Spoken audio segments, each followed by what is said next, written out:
Hey everyone, so in this video, I'm going to show you how to set up vacation time on Calendly.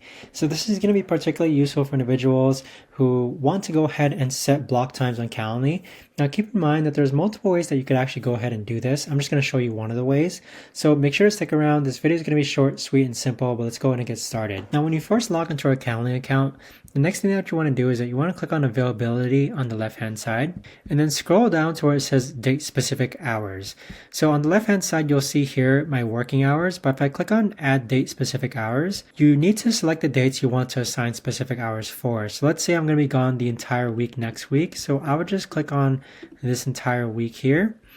And then it's asking what hours are you available. So if I click on remove this interval, you'll see that I'm unavailable. Click on apply. You'll now see that between December 8th and December 14th, I'll be unavailable. So that's going to be my quote unquote vacation time. So this right here is the best and easiest way that I know of to actually go ahead and set up vacation time on Calendly. If you guys know of a better or easier way to actually do this, let me know in the comments down below. I would love to know. But thanks so much for watching everyone, and I'll see you guys all in the next video.